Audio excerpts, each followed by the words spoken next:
এই দেখো জীবের স্বরূপ অনন্ত স্ফটিক মধ্যে যদি একটা সূর্য ভাসে, তৈছে জীব গোবিন্দের অংশ প্রকাশে। সেই জীব শ্রী গোবিন্দের বিভূতি স্বরূপে অংশ প্রকাশ করে।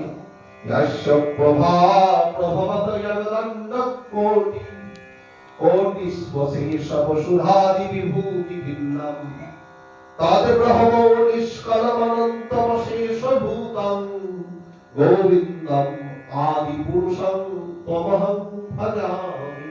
নিতাই গৌর হরি সংহিতা মহাপ্রভু নিয়ে এসেছিলেন দক্ষিণ ভারত থেকে, তার পঞ্চম অধ্যায় শ্লোক রয়েছে, যার প্রভাবে এই জগৎ, এই বিশ্ব প্রকৃতি, এই কোটি কোটি জীবকুল সৃষ্টি হয়েছে। কোটিস্ব অশেষ বসুধাদি বিভূতি ভিন্ন, জগতে প্রতিটি জীবের মধ্যে ভিন্ন ভিন্ন বিভূতি পরিলক্ষিত হচ্ছে। তদ ব্রহ্ম, তিনি সেই ব্রহ্মের প্রকাশ স্বরূপ, নিষ্কলম অনন্ত অশেষ ভূতম, ভগবানের অশেষ বিভূতির শেষ নাই। কি বলবো তোমাকে আমার বিভূতির কথা অর্জুন?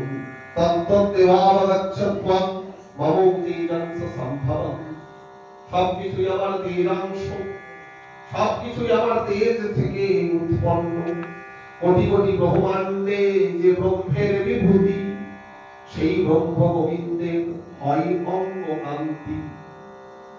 ভগবান তার ব্রহ্মাণ্ডে কোটি কোটি ব্রহ্মাকে সৃষ্টি করছেন, তার নাভিনাল থেকে সৃষ্টি হচ্ছেন, গর্ভদশায় বিষ্ণু থেকে। সেই ব্রহ্ম গোবিন্দের হয় অঙ্গ কান্তি। সে গোবিন্দ ভজি আমি দেহ মোর পতি, তাহার প্রসাদে মোর হয় সৃষ্টি শক্তি। ব্রহ্মা বলছেন, ব্রহ্ম সংহিতা শ্লোক, ব্রহ্মা স্তুতি বাক্য। গোবিন্দম আদি পুরুষম মমহং ভজামি।